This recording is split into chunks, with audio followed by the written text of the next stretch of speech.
Welcome to our YouTube channel coaching Bharti. आज जो है हम क्लास 9th का न्यू चैप्टर स्टार्ट करेंगे जिसका नाम है सर्कल।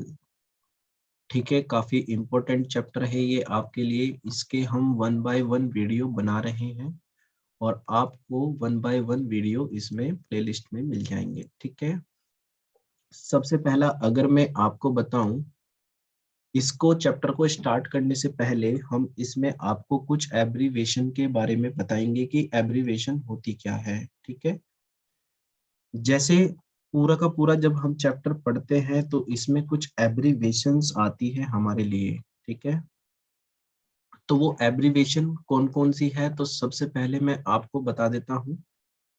पहले आएगा हमारे पास लीनियर पेयर एंगल, जिसको हम LPA से रिप्रेजेंट करेंगे। क्या बोलेंगे इसको? Linear pair angle. ठीक है भाई, उसके बाद हमारे पास जो दूसरा आएगा एब्रीवेशन, सेकंड वाला जो एब्रीवेशन है हमारे पास, दैट इज ASP, जिसको हम क्या बोलते हैं? Angle sum property. कौन सा बोलेंगे? Angle sum property. ठीक है भाई, उसके बाद हम इसमें पढ़ेंगे क्या? MPT। क्या बोला मैंने? MPT, जिसको हम बोलेंगे मिड पॉइंट थ्योरम। ठीक है ना, मिड पॉइंट थ्योरम भी हम यहाँ पर कवर कर लेंगे। वैसे तो पिछले चैप्टर का है, मैं आपको बता दूंगा, पर यहाँ पर भी मैं आपको समझा दूंगा। VOA को आप सब लोग जानते हैं, वर्टिकली अपोजिट एंगल होता है, वर्टिकली अपोजिट एंगल। ठीक है, फिर हम पढ़ेंगे यहाँ पर 5th नंबर पे EAP, जिसको हम क्या बोलते हैं? Exterior angle property. क्या बोलते हैं इसको? Exterior angle property. ठीक है, उसी के बाद हम देखेंगे, जो चैप्टर का नाम है वो है हमारे पास क्या? सर्कल। सर्कल होता क्या है, कैसे कैसे ये बनता है, किस तरीके से इसकी प्रॉपर्टी है, क्या क्या इसमें डेफिनेशन है। आज हम इसका टोटली इंट्रोडक्शन पढ़ेंगे कि सर्कल में करना क्या है। ठीक है, जब हमें ये सब चीजें पता होगी तभी हमारे लिए ये चैप्टर काफी इजी होगा। ठीक है, तो उसका जो कॉन्सेप्ट अगर आपको स्ट्रॉन्ग करना है तो आपको इसका इंट्रोडक्शन पता होना चाहिए। ठीक है भाई, तो मैं आपको बता देता हूँ सर्कल, कि सर्कल होता क्या है। यहाँ से आपके MCQ क्वेश्चन भी बन सकते हैं। ठीक है भाई, तो हम सबसे पहले सर्कल की डेफिनेशन से स्टार्ट करेंगे। तो आप सब लोग जानते हैं कि भाई जो सर्कल है हमारे पास, उसके अगर मैं डेफिनेशन की मैं बात करूं तो आप लिखेंगे a circle is a, yes, a circle is the path. हम बोल सकते हैं a circle is the path traced by traced by a point traced by a point in a plane in such a way, in such a way that its distance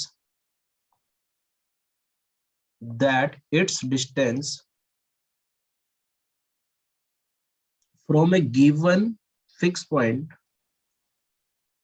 from a given fixed point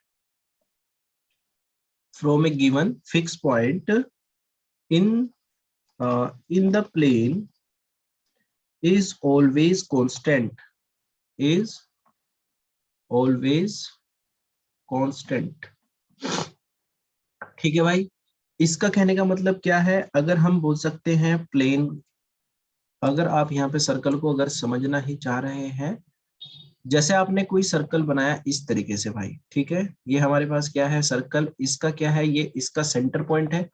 इसके centre point से आप इधर की तरफ भी move करो, किसी भी कॉर्नर की तरफ। ठीक है, इसकी कोई सी भी बाउंड्री तक आप चले जाओ तो इसका जो सेंटर है वो वहां से वहां तक क्या रहेगा? फिक्स रहेगा। जैसे आप कंपास लेते हो, है ना, कंपास में आपने क्या करा? डिस्टेंस भरी, कोई भी, है ना, कोई भी रेडियस भरी।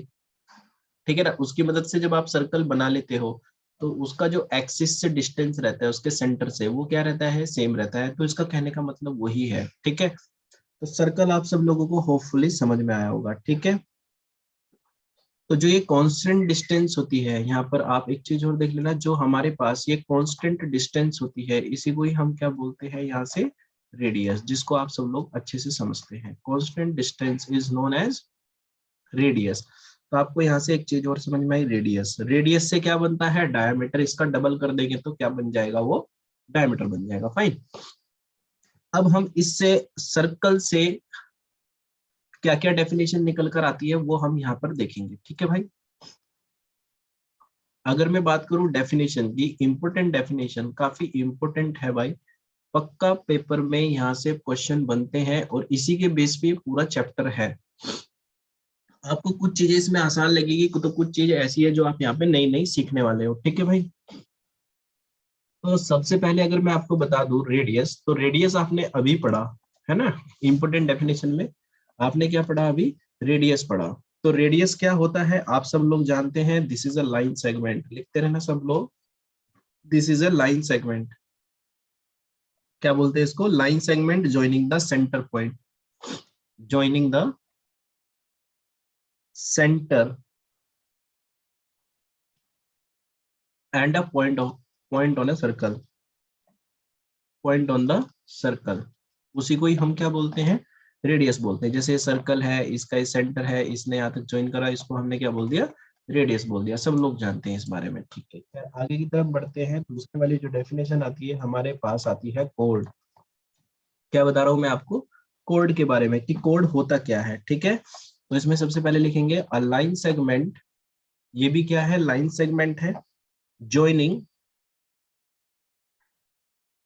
Any two point, two point on the circle, joining the any two point on the circle, उसी को ही हम क्या बोलते हैं, कोड बोलते हैं, दैट इज नोन एज कोड। तो जैसे मैं आपको इसमें एक एग्जांपल देकर बताऊं, जैसे आपने बनाया ये क्या, सर्कल, और इस सर्कल में आपने कोई भी दो पॉइंट ज्वाइन कर दिए इस तरीके से, एक ए ले लिया एक बी ले लिया, then this is the centre. मतलब जो भी लाइन हमारी एक सेंटर को दूसरे सेंटर से जोड़ेगी उसी को ही हम क्या बोल देते हैं यहाँ पर, कोड। इतनी बात सब लोगों को समझ में आ गई होगी, है ना। और जरूरी नहीं कि वो हमेशा ऐसे ही जाए, आप ऐसे भी समझते हो कि जैसे सर्कल है, आपने इसके सेंटर से पूछाया तो इसको हम सब लोग जानते हैं diameter, this is the diameter. और डायमीटर ही क्या होता है हमारे पास, लॉन्गेस्ट कोड होता है। आपसे सीधा सीधा सवाल पूछा जाता है, what is the longest code in a circle, तो दैट इज डायमीटर, ठीक है भाई। उसी को ही हम क्या बोल देते हैं, डायमीटर बोलेंगे, ठीक है। ये वाली बात सबको समझ में आई है, ठीक है भाई। तो यहाँ से हमने थर्ड पॉइंट भी पढ़ लिया है, क्या, डायमीटर, ठीक है। ये डायमीटर का कॉन्सेप्ट हमने कोड में ही देख लिया कि लॉन्गेस्ट कोड इज नोन एज डायमीटर, और ये भी एक पॉइंट से दूसरे पॉइंट को सर्कल के ज्वाइन कराता है, ठीक है भाई। यहाँ तक आप सब लोगों को समझ में आ गया होगा, ठीक है। उसके बाद जब हम इसमें थर्ड पॉइंट पढ़ेंगे, ये फोर्थ पॉइंट सॉरी, जब हम पढ़ेंगे उसी को ही हम क्या बोलते हैं, इंटीरियर ऑफ अ सर्कल, क्या बोलेंगे, इंटीरियर ऑफ अ सर्कल, ठीक है। काफी वर्ड यूज होंगे पूरे चैप्टर में, क्या होते हैं इंटीरियर ऑफ अ सर्कल, तो आप सब लोगों को एकदम से समझ में आ जानी चाहिए बात कि इंटीरियर ऑफ अ सर्कल का मतलब क्या होता है। जो भी पॉइंट सर्कल के अंदर हुआ उसी को ही हम क्या बोलेंगे, इंटीरियर ऑफ अ सर्कल, ठीक है। अगर बात आती है एक्सटीरियर ऑफ अ सर्कल की, तो आप एकदम से बता देंगे कि भैया जो भी बाहर होगा सर्कल के उसे ही हम क्या बोलेंगे, एक्सटीरियर। जैसे कोई सर्कल है और इसके अंदर हमने कोई भी पॉइंट ले लिया है, पी क्यू आर एस कुछ भी बना लिया, तो दीज आर द इंटीरियर। और ये कोई सर्कल है, मैंने लिया आर पी एस कुछ भी बाहर बना दिए, तो ये हमारे पास एक्सटीरियर ऑफ अ सर्कल बन गए, ठीक है भाई। इस तरीके से हम इंटीरियर और एक्सटीरियर को समझेंगे। यहाँ तक समझ में आ गया होगा आपको, फोर्थ और फिफ्थ पॉइंट दोनों के दोनों, ठीक है भाई। आगे की तरफ हम चलते हैं सिक्स पॉइंट पे, है ना। सिक्स पॉइंट हमारे पास आता है कॉन्सेंट्रिक सर्कल, काफी इंपोर्टेंट टर्म है। कॉन्सेंट्रिक सर्कल होते क्या है, देखो कॉन्सेंट्रिक सर्कल हम यहाँ से किसको बोलेंगे, सबसे पहले मैं आपको बता देता हूँ। ये आपके पास पॉइंट है, यहाँ तक कोई रेडियस आपने बनाई और एक सर्कल आपने ड्रॉ करा, ठीक है। फिर आपने कोई दूसरी रेडियस ली और इसी वाले एक्सिस से यानी इसी वाले सेंटर से एक और सर्कल आपने बना दिया, ठीक है भाई। तो कुल मिलाने की बात यह है कि एक ही सेंटर से जब आप डिफरेंट डिफरेंट सर्कल बनाते हैं, या जिसको हम ऐसे भी बोल सकते हैं सर्कल के अंदर सर्कल है, तो उसे ही हम क्या बोल रहे हैं, कॉन्सेंट्रिक सर्कल बोल रहे हैं, ठीक है। तो कहने की बात यह है कि जो सर्कल है उनकी जो रेडियस का जो सेंटर है वो क्या है, कॉमन है, बट रेडियस क्या है, डिफरेंट है। ठीक है ना, सेंटर क्या है, कॉमन है, सर्कल का जो सेंटर है वो क्या है, कॉमन है, पर जो रेडियस है वो क्या है, डिफरेंट है। ठीक है, तो ये उसी को ही हम क्या बोलते हैं, कॉन्सेंट्रिक सर्कल बोलेंगे। ठीक है भाई, इतनी बात आप सब लोगों को समझ में आ गई होगी होपफुली। नेक्स्ट हमारे पास आता है 7th पॉइंट, यहाँ से निकल के आता है, that is arc of a circle. क्या बोलते हैं हम इसको, आर्क ऑफ अ सर्कल। तो आर्क ऑफ अ सर्कल में हम कैसे समझेंगे, देख लेना एक बार सब लोग ध्यान से। आपने बनाया क्या, एक सर्कल इस तरीके से, ठीक है भाई, इसका ये सेंटर हो गया है यहाँ पर आ गई सब लोगों को इतनी बात समझ में, और यहाँ तक हो गया हमारे पास क्या, रेडियस, और रेडियस में आपको लेना है क्या, आर्क। क्या लेना है, आर्क। तो आर्क लेने के लिए आपको क्या करना पड़ेगा, जैसे आपने एक पॉइंट यहाँ पे माना, एक पॉइंट यहाँ पे, कुछ भी मान लिया, ए और बी। ठीक है, और ए और बी तक का जो डिस्टेंस है हम किस तरीके से निकालते हैं, ये वाला पोर्शन देखना ध्यान से, इस वाले पॉइंट की मैं बात कर रहा हूँ, इसको मैं डार्क कर देता हूँ इसको। तो आप लिखोगे कि भाई ये क्या है हमारे पास, आर्क, और आर्क के ऊपर हम बना देते हैं इस तरीके से साइन, तो इसी को क्या बोलते हैं हम, ए बी। क्या बोलेंगे, A B, A B arc है। ठीक है ना, आर्क का सिंबल इस तरीके से हम बनाते हैं, ध्यान रहेगी सब लोगों को, बात बहुत आसान हो गया है। ठीक है, अगर आप बोलते ए सी, ठीक है, ये छोटा छोटा आर्क है, क्या है ये, छोटा छोटा आर्क है, तो इसको माइनर आर्क बोल देते हैं। क्या बोलेंगे इसको, माइनर आर्क। माइनर आर्क, छोटा आर्क था तो इसलिए हमने क्या बोल दिया, माइनर आर्क बोल दिया। अगर कोई बोले कि यार भैया हम इसको ऐसे ले ले, ए सी बी, ए सी बी है तो ये भी आर्क, पर इसमें फिर आपको एक मिड पॉइंट कवर करना पड़ेगा, ए सी बी, जिसको हम क्या बोलेंगे, मेजर आर्क। कौन सा आर्क बोलेंगे, मेजर आर्क, और ये क्या होगा, माइनर आर्क। ये वाली बात सब लोगों को समझ में आ गई होगी होपफुली। बट इसके बीच में जो डिफरेंस है वो यही है, जो छोटा होता है वो माइनर होता है, बड़े वाले आर्क को हम हमेशा मेजर आर्क ही बोलेंगे। ठीक है भाई, उसके बाद हम चलते हैं उसके बाद हम चलते हैं नेक्स्ट वाले सेक्शन पे। जो नेक्स्ट हमें इसमें पॉइंट बताना है, 8th नंबर पे जो आता है हमारे पास, वो आएगा क्या, डिग्री मेजर। क्या बोला मैंने, डिग्री मेजर, ध्यान रखना सब लोग, degree measure, degree measure of an arc, degree measure of an arc. ठीक है, बेसिक बेसिक इंट्रोडक्शन है, थोड़ा ध्यान से देखना है, ये सारे के सारे आपके पेपर में आएंगे, किस तरीके से आपको इस पूरे चैप्टर में मदद तो करेंगे ही करेंगे। ठीक है, degree measure of an arc. तो degree measure of an arc का मतलब क्या हुआ हमारे पास, जैसे आपने कोई सर्कल बनाया, ठीक है भाई, और इस सर्कल का ये क्या हुआ, सेंटर, और इससे आपने बनाया इस तरीके से। ठीक है, और आर्क आप सब लोग जानते हैं कि इसमें पी से लेके क्यू तक हमारे पास क्या है, एक आर्क है। पी से लेके क्यू तक क्या है हमारे पास, आर्क है, और इसी के बीच में मैंने आपको कोई एंगल दे दिया है, जिसको मैं बोल रहा हूँ थीटा। थीटा से रिप्रेजेंट करते हैं बेसिकली एंगल को, थीटा। थीटा मतलब एक एंगल होता है। ठीक है, तो पी क्यू, और इस पॉइंट का नाम मैंने रख दिया है ओ। इतनी बात सबको समझ में आई। अगर मैं आपसे बोलूं कि यहाँ का एंगल कितना है, तो आप एकदम से बताएंगे कि भाई एंगल पी ओ क्यू जो होगा वो हमारे पास, थीटा हमारे पास 30 डिग्री 40 डिग्री कुछ भी हो सकता है ना भाई, ये जो थीटा है ये 30 degree 40 degree 50 degree what ever the given data कुछ भी हो सकता है। पर मैंने यहाँ पे बोला कि भाई ये कुछ भी नहीं मान रखा, मैंने थीटा डिग्री इसको मान लिया। थीटा मतलब 30 डिग्री 40 डिग्री 50 डिग्री कुछ भी हो सकता है। ठीक है, तो एंगल पीओ क्यू हमारे पास आ गया यहाँ से कितना, थीटा डिग्री। तो आप जब इसको पेपर में लिखेंगे, इसका जो नोटेशन होगा, भाई हम एंगल के टर्म में तो लिख नहीं सकते इसको, इस वाले एंगल के टर्म में तो लिख नहीं सकते, क्योंकि एंगल तो चल ही नहीं रहा, हमें तो सर्कल के टर्म में बताना है। ठीक है ना, क्योंकि सर्कल चैप्टर पढ़ रहे हैं, तो आप इसको लिखेंगे major of P Q arc.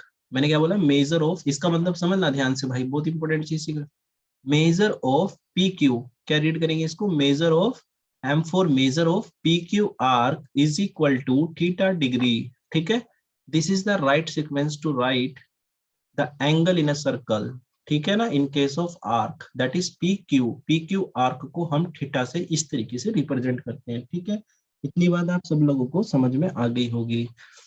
उसके बाद हम चलते हैं अपने नेक्स्ट पॉइंट पे, दैट इज पॉइंट नंबर 9। ठीक है, पॉइंट नंबर 9 में हमको जो दिया गया है that is semi circle. Semi circle क्या होते हैं सब लोग जानते ही हैं, ठीक है। ये हमारे पास सर्कल को पूरे था पर उसको अब हमने क्या कर दिया है, हाफ कर दिया है, तो हमारे को क्या मिलेगा, सेमी सर्कल मिलेगा। ठीक है भाई, सेमी सर्कल आप सब लोग अच्छे से पहचान लेते हैं, ठीक है।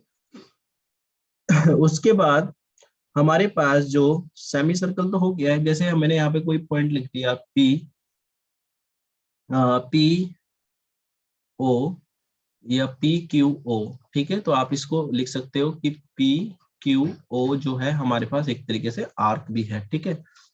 नेक्स्ट हमारे पास जो पॉइंट आता है ओ डैश मान लेते हैं, ठीक है। टेंथ, टेंथ जो आया हमारे पास सेक्टर। सेक्टर से पहले सेगमेंट पढ़ लीजिए, सेगमेंट थोड़ा आसान ही है, आपको दोनों चीज बता देता हूँ मैं, यहाँ से क्लियर हो जाएंगी। Segment of a circle. Next आता है हमारे पास क्या, सेगमेंट ऑफ अ सर्कल, ठीक है भाई। सेगमेंट ऑफ ए सर्कल क्या होता है मैं आपको बता देता हूँ, काफी इजी है। सेगमेंट ऑफ ए सर्कल, जैसे आपने एक फिगर बनाई सर्कल की, ठीक है।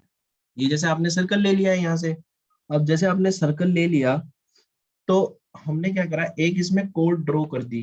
क्या करी मैंने, कोड को ड्रॉ कर दिया है, ठीक है। अब सेगमेंट, जब आप एक सर्कल में, जैसे आप कभी भी कोड ड्रॉ करते हो तो जो सर्कल है ना, दो सेगमेंट में डिवाइड हो जाता है, ठीक है ना। When you draw the code, code को ड्रॉ करने से मतलब मेरा कहने का ये है, कोड को आपने क्या करा, ड्रॉ, तो सर्कल दो पार्ट में डिवाइड हो गया। कितने पार्ट में, टू पार्ट में, ठीक है। तो टू पार्ट वो क्या होते हैं, उन्हीं को हम क्या बोलते हैं, सेगमेंट। अब उन सेगमेंट से बने उनके दो नाम, भाई बड़े वाले पार्ट को मैंने बताया था सर्कल में बोलते हैं मेजर, और जो छोटे वाला पार्ट होता है उसे क्या बोलते हैं, माइनर। याद हो गई सब लोगों को बात इतनी, ठीक है भाई, होपफुली हो गई होगी। तो बड़े वाला ऊपर की तरफ दिख रहा है, इसी को बोला मेजर, और छोटे वाला जो हुआ इसी क्या बोला, माइनर, ठीक है भाई। तो मेजर तो यानी मेजर सेगमेंट बोला, छोटे वाला पार्ट उसे क्या बोला, माइनर सेगमेंट बोला। तो इनके मतलब समझ में आया, मेजर सेगमेंट और माइनर सेगमेंट का मैं बहुत बार यूज करूंगा पूरे चैप्टर में भरपूर मात्रा में, ठीक है। तो याद रखना सब लोग, ठीक है। उसी के बाद आता है हमारे पास 11th पॉइंट, उसी के बाद आया 11th पॉइंट जिसमें हम पढ़ेंगे सेक्टर ऑफ अ सर्कल, ठीक है भाई। क्या बोला मैंने, sector of a circle. Sector of a circle में बेटे हम यहाँ पे क्या चीज सीखेंगे, थोड़ा ध्यान से देखना, किस तरीके से हम सेक्टर ऑफ अ सर्कल समझेंगे। तो सेक्टर ऑफ अ सर्कल में आपको क्या करना है, फिर से एक सर्कल बना लेना है काफी गजब सा। इसका भी आपको क्या करना है, एक सेंटर बना लेना है, सेंटर बना लिया, और इस तरीके से आपने इसके इनको हमने क्या बोला था, मेजर ऑफ आर्क बोलते हैं, ठीक है ना। जैसे हमने पी क्यू का एक एग्जांपल लिया था, बीच में एक एंगल भी होता है, पर हमें एंगल का यहाँ पे कोई काम नहीं है, ठीक है। तो बेसिकली मैंने आपको बताया, तो आपने क्या करा, दो रेडियस जब एक ही सेंटर से इस तरीके से ड्रॉ कर दी, ठीक है भाई, सेंटर से आपने रेडियस ड्रॉ कर दी। बड़े वाले पार्ट को आपने क्या बोला, मेजर सेक्टर, क्या बोलते हैं हम इसको, मेजर सेक्टर। और जो छोटे वाला होता है इसे क्या बोलेंगे हम, माइनर सेक्टर। फिर से ध्यान रखना, ठीक है भाई। सब लोगों को इतनी बात समझ में आ गई होगी, ठीक है।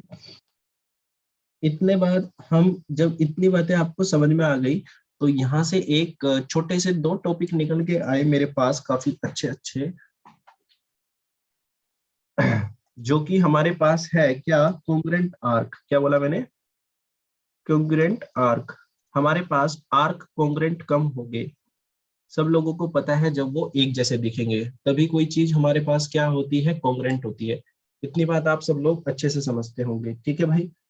तो जब उनका आपने बता दिया दिखने में सेम होंगे, पर जो इंटेलिजेंट बच्चे होंगे वो थोड़ा दिमाग लगाएंगे कि भैया ऐसे कैसे बता देंगे, दिखने में तो हमें कुछ भी सेम लग जाएगा रे, है ना। तो आप क्या करोगे, आप बनाओगे दो सर्कल, ठीक है। एक का नाम रख दिया पी ओ क्यू या पी क्यू ओ, और एक का नाम रख दिया ए बी सी, ठीक है। यहाँ पे हमारे पास ये ओ मान लेना, ओ दिस इज ओ, ठीक है। आपने इसके बीच में बनाया ये है 40 डिग्री, और इधर भी कितना बनाया, 40 डिग्री, ठीक है भाई। तो दो आर्क बन गए हमारे पास, कितना, क्यू ओ। इसके ऊपर बनाया, इसका जो मेजर है वो कितना है, 40 डिग्री, है ना भैया। और दूसरे वाला जो है, इसका जो मेजर है, measure of B C arc, इसका जो मेजर है वो भी कितना है, 40 डिग्री। तो मेजर से हम क्या बोलेंगे, मेजर से मेजर ये कैंसिल आउट हो जाएगा, ठीक है, 40 से 40 कैंसिल आउट हो जाएगा, बचेगा कितना हमारे पास, एक तरीके से आप बोल सकते हो कि जो क्यू ओ आर्क होगा वो किसके इक्वल आ जाएगा, बीसी आर्क के इक्वल आ जाएगा। और जब कोई चीज आपस में इक्वल हो जाएंगी तो उसी से ही क्या बनते हैं, वो कॉन्ग्रेंट बनते हैं। आप सब लोगों को पहले हमने कॉन्ग्रेंसी में पढ़ाया हुआ है, ठीक है भाई। तो होपफुली आपको इतनी बात समझ में आ गई होगी, ठीक है। तो जिनके एंगल का मेजर सेम होता है, मतलब जिनके एंगल का मेजर सेम होता है, तो हम बोल सकते हैं कि उसमें क्या होंगे, कॉन्ग्रेंट आर्क होंगे। क्या होंगे, कॉन्ग्रेंट आर्क, ठीक है ना। कॉन्ग्रेंट आर्क और कॉन्ग्रेंट सर्कल में क्या डिफरेंस है वो अब देखना, ठीक है। कॉन्ग्रेंट आर्क में डिग्री का सेम होना बहुत जरूरी है, ठीक है। अगर हम बात करेंगे किसकी, कॉन्ग्रेंट सर्कल की, कॉन्ग्रेंट सर्कल की, तो देखना कॉन्ग्रेंट सर्कल होते क्या है। कॉन्ग्रेंट सर्कल बेटे हम कैसे समझेंगे, बहुत आसानी से देख लेना। कॉन्ग्रेंट सर्कल तब होंगे अगर आपसे किसी ने पूछ लिया तो आप उनको इस तरीके से जवाब देंगे कि भाई जैसे कोई सर्कल बनाया उसकी रेडियस क्या है 4 सेंटीमीटर, और दूसरा सर्कल बनाया उसकी रेडियस भी क्या है 4 सेंटीमीटर, तो होपफुली वो क्या होंगे, कॉन्ग्रेंट होंगे। आप बोल सकते हो circle having same radius, having same radius, तो उसी को ही हम क्या बोलेंगे, कॉन्ग्रेंट सर्कल बोलेंगे। आ गई सब लोगों को बात इतनी मेरी समझ में, ठीक है भाई। तो इतना आज के लिए आपके लिए काफी है, ठीक है। ये इंट्रोडक्शन पार्ट हमारा इस चैप्टर का फिनिश हो जाता है। हमारी जो नेक्स्ट वीडियो होंगी उसमें हम आपको बताएंगे थ्योरम्स ही थ्योरम्स। तो ठीक है, thank you for watching, have a nice day.